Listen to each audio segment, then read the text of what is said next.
caused my food-stealing roommate to make his mom cry. So this happened way back in 2013. I was living in a large space with 5 roommates. One of my roommates was known for borrowing food, including expensive stuff like meat, but never replacing it. Well, one day I knew his mother was coming to visit and stay a few days, and his mom absolutely loved horses. So what I decided to do was bait this roommate with horse meat. It's not common in the US, but legal to buy imported, so I acquired some nice thin cuts and I sliced most of it and salted and left in a Tupperware out of the fridge while I went at the rest of the package with the horse meat store label in the freezer. Well, sure enough, in the evening, I noticed some of the horse is gone, so I make a big deal about someone stealing some of my horse meat in front of his mom. They go, haha. Very funny. Sure, it's horse meat. And my roommate owns up to borrowing some meat he used to make him and his mom's steak and eggs for breakfast and lies that he'll replace it. That's when I pull out the package from the freezer and prove it was in fact horse meat, and his mom burst into tears crying to her son, "How could you feed me horse?" He definitely at least stopped borrowing my meat after that. Neighbors didn't give about my sick dad, so I didn't give about their renovation. Hi guys. I'm a silent lurker in this sub and thought to share a small story of mine. My parents and I live right next to each other, in what we in Germany call Reihenhäuser, link for an example from Google. One of our neighbors is doing a big renovation on his house and has workers and trailers all over the street the whole day. That's no really a problem. Me and my dad also told them it's no problem for them to use our driveways for the trailers/wagons at daytimes when we are gone, just so they can keep the street clear. Now my dad, 72, got diagnosed with renal colic and needed surgery. Everything went good, but he's not that mobile ATM and needs to use his car a lot. Normally he goes by bike or just walks. So I went over to our neighbor and told him my dad needs his spot regularly for the foreseeable future. He can't put his trailer there anymore. Everything seemed good and he understood it. It took him 3 days till he put his empty trailer back on my dad's driveway when he was out of the house, and 2 days later he didn't even remove it for the night. Maybe I should have tried to speak to our neighbor again, but I didn't. My friends and family say I have a short fuse and get mad really fast at unimportant stuff. That might be true, but I just can't stand bullshit/ignorant people when it's regarding simple stuff like, please stop blocking my sick dad's driveway. So by the second time I came home from work and saw that empty trailer again blocking my dad's driveway, I waited for the night so see if he moves it. He didn't. So at 1 a.m. I got up and walked over to my dad's driveway, removed the brake from the trailer and just pulled it out of the driveway and just started walking down the street out into the fields with it. We live right at the border of the city to the surrounding wheat fields. Pulled the trailer around a mile away into the fields, easy to spot for everyone who's walking/driving by. That's now 3 weeks ago, and since then my dad's driveway never had a trailer on it again. I found out my husband and dearest friend were having an affair. My ex-husband and I met when our best friends married each other. He was the best man, and I was the maid of honor. After a couple of years, we all lived in the same community and had our 4 children in the same time frame. We hired my friend, let's call her Hobag, to be our attorney for our business when we thought about selling franchises. Hobag and my ex, let's call him Dog, spent lots of late nights working out the kinks in contracts and more.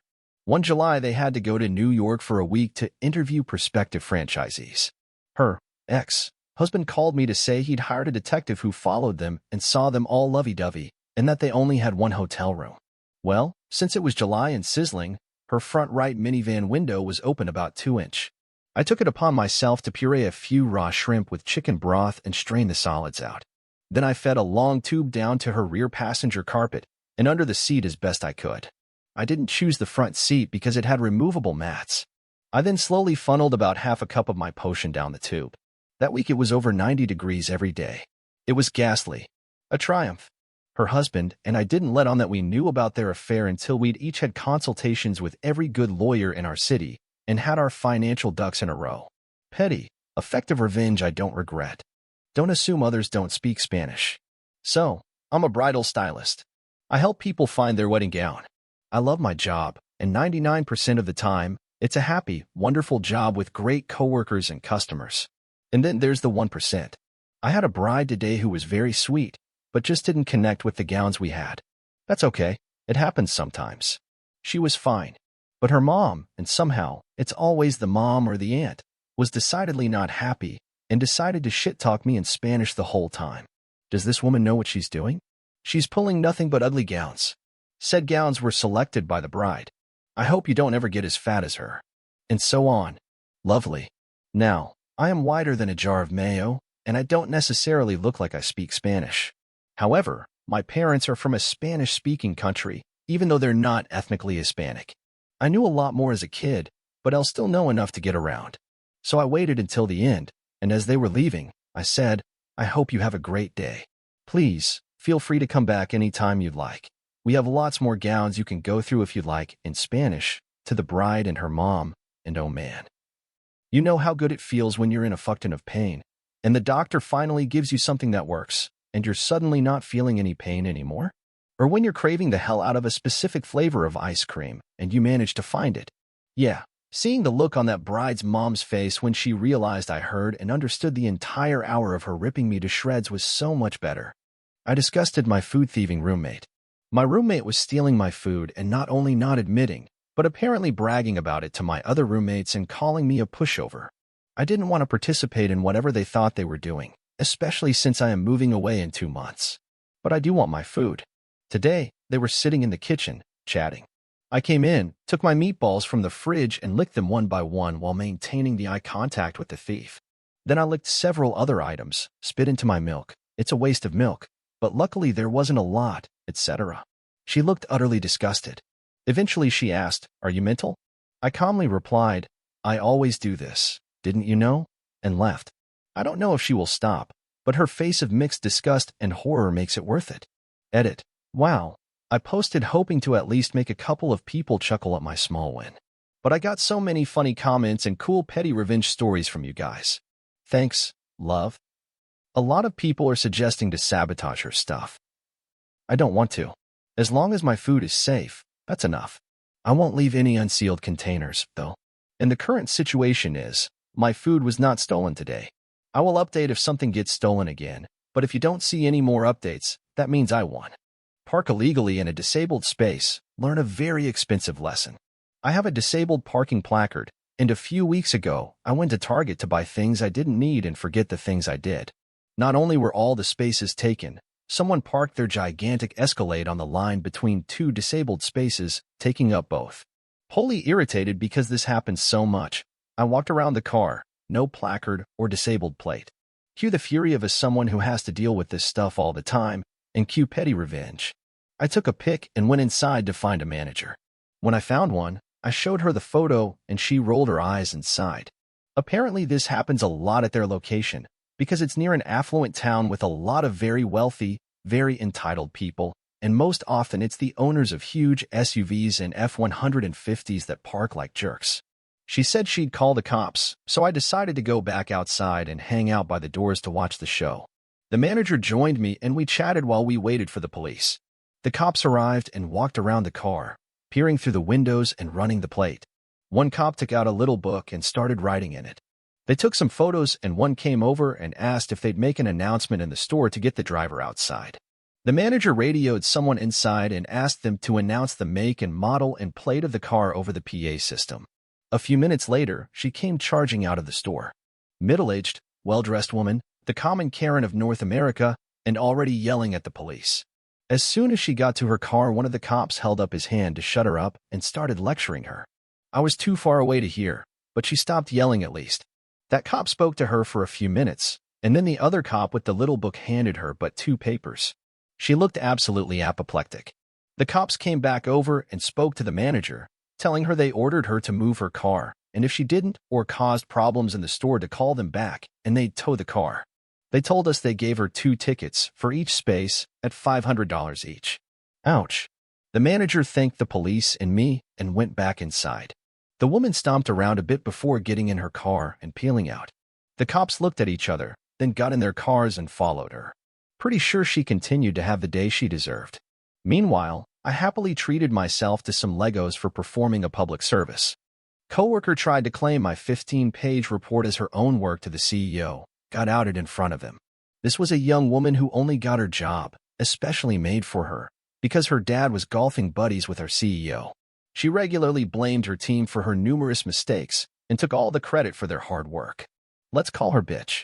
I used to do trade shows and after the fall season would be back in the office and create a comprehensive report on the results of the shows, normally 15+ pages. The VIPs always wanted paper reports, not attachments, so I normally printed them out and distributed them personally to the staff. I handed Bitch her copy as we passed in the corridor, then watched in sheer amazement as she marched straight into the CEO's office and said, "I kid you not. Here, boss. I just put this together for you." Stunning, the report was all about trade shows, and she wasn't even in the same department. Cue the revenge. I marched in there right after her and said, "Oh, bitch, I just realized that my report has some numerical errors. Let me have it back, and I'll get you a revised one." All the while staring at the CEO with a slightly raised eyebrow. As I left, I heard the most wonderful words from the CEO. "Aiku, would you please close the door as you leave?" Bitch came out about 5 minutes later looking like a ripe tomato.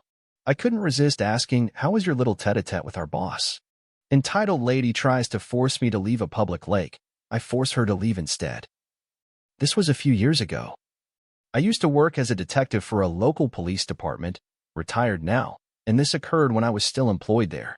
In my life, I've always made every attempt to stay on the right side of the law, as I consider hypocrisy one of the worst traits for an officer of the law to have. I owned a nice ski boat, and in my spare time, I enjoyed taking my family to the local public lake to use the boat and tube, water ski, swim, etc. My kids were ages 12 and 13 at the time, and they really got a kick out of this. They wanted to go nearly every day off I had, all summer long. One day, we were at the lake, and after a few hours, my daughter mentioned she needed to use the bathroom. The lake also had a public swimming beach that had public restrooms, and we would often take bathroom breaks there. We would pull up to shore well away from the marked swimming area, and we disembarked to use the facilities. One day, as we pulled up, I noticed a lady on a lounge chair, sunbathing on shore near where we pulled the boat up. I stayed about 50 feet from her, still about 250 feet away from the swimming area, as I slowly maneuvered the boat towards shore at idle. As I got close, she stood up and glared at me, while my kids whispered to me that they knew her as a mean lunch lady from their previous elementary school. As I brought the boat up to shore, this woman started yelling very loudly that I was breaking the law. I smiled, and as friendly as I could I said, "Really? What law?" She continued yelling, saying that I was driving a motorboat in a swimming area. I pointed to the marked swimming area about 250 feet away and asked, "You mean that swimming area?" To which she replied, "Yes." I told her that I never entered or even got close to the swimming area, and that my boat was right now as close as I got. She said the law prohibits boats from pulling up to any shore. LOL. How do you get in or out of a boat? Swim. And now she was calling her son, the deputy, who was going to get me in trouble. At this point, I was starting to enjoy this a little, because I thought for sure her son, the deputy, would tell his mom that she couldn't stop me from pulling my boat up to shore. I stood nearby as she calls someone, assuming her son, on her cell. She then reads the person on the phone my boat hull number. It's like a license plate for boats. Then she says, with a smirk on her face, "My son is going to order you from the lake, right now." And what happens next shocked me. This woman calls me by my full name. Then she hands me the phone. Now, I should say, what has just happened, is a clear, very clear, violation of the law. In my state, it's known as a line violation, and police officers/deputies are very often charged with this crime. I read about it several times a year. If an officer uses his police computer to divulge personal information, say a deputy tells his mom the name of the registered owner of a boat that she is having a disagreement with, for example, it is a crime, no ifs, ands, or buts. Every cop knows this. So as I take the phone, I immediately say, "Who is this?" I hear, "This is Deputy so-and-so of the county sheriff office," and I immediately interrupt him and say, "Deputy, do you know what a line violation is?" Several seconds of silence. I say, "Deputy so-and-so," using his real name, of course, "are you still there?" He says, "Yes." So I again say, "Deputy so-and-so, let me ask you again, do you know what a line violation is?" He stammers out a reply about boat hull numbers and public records or something. I said, "Nope, that's not what a line violation is. Since you don't know, do I need to remind your supervisor what a line violation is?" Again, silence. I then said, "Tell you what, I'm going to hand this phone back to your mother. Then you're going to tell your mother to leave this beach right now. Then we can all forget this ever happened. Understood?" Long silence. "Understood." He does a long exhale and says, "Yeah, okay." I hand the phone back to his mother. She whispers into the phone for a few seconds, then angrily snaps her phone shut. Without making eye contact, she packs up her stuff and is gone. I thought about reporting him anyway, but technically I was the victim, yet I wasn't feeling victimized at all, lol, so I let it go. Only one other time did I see the lady at the beach again, and as she saw me, she again immediately packed up her stuff and again left. Edit. Not for the cab crowd. No point in reading below. Your mind is made up. When off duty, I'm a citizen, like it or not. And quite frankly, thank God for that. I've never cared one way or another for the thin blue line stuff, and while on duty, I witnessed, then later reported an officer, and another time a dispatcher breaking the law, for the dispatcher a misdemeanor line violation, actually, which I promptly reported both times to my superior. Both were fired BTW. The officer is still doing federal time as I type this. As a detective, I prosecuted an officer one time for a felony that started with zero evidence against him.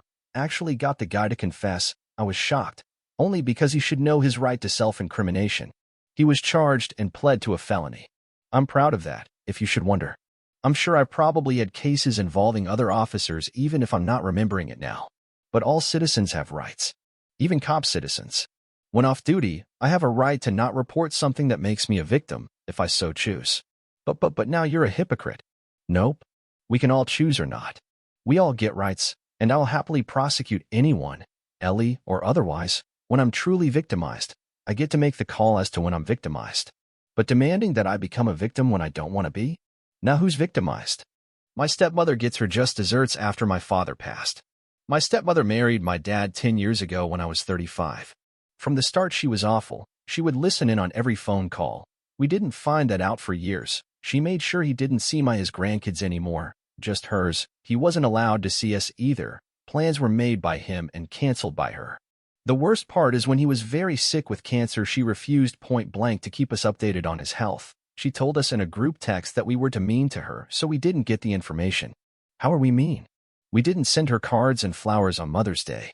Sometimes he would call me cause she forgot to take his phone away from him after he was so ill and couldn't get out of bed to retrieve it.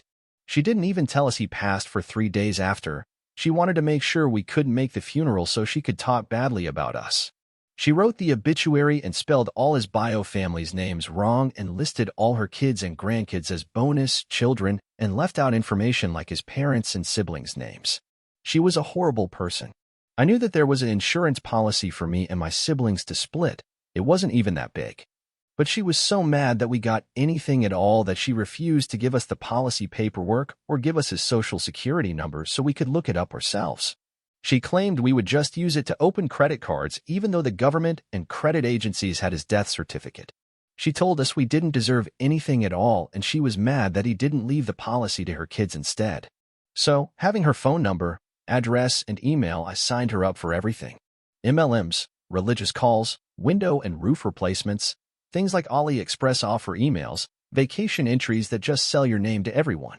My daughter even helped me find new things to sign her up to so we could ramp up the spam. I heard that she was forced to change her phone number because it was so bad. Serves her right. I regret nothing. Oh, there was in fact a policy, and we did get it thanks to my mother keeping some old tax returns. I made sure to send my stepmother a screenshot of the policy payout. Use my email, lose your Kohl's cash. I got a Gmail account about 20 years ago when it first came out. I was able to snag a simple email, first initial last name. ThinkSmith@Gmail. For the last several years, I have been getting all kinds of spam and legitimate emails from someone with my first initial and last name. Some of these emails seem pretty important. For instance, hotel reservations and train tickets have both been sent to my email. In the past, I have tried to contact her with the phone number I find with the emails and asked her to stop using my emails. She brushes it off every time, basically telling me to F off. Apparently, she has just started shopping at Kohl's because I've been getting all of her rewards email. Since she decided she isn't going to stop using my email, I used her $50 in Kohl's cash she sent to my email a couple weeks ago and just used another $20 today. As far as I'm concerned, she's aware that she's using my email, therefore she's gifting me her Kohl's cash. Thanks for the new belt and jeans, Jessica. Keep him coming.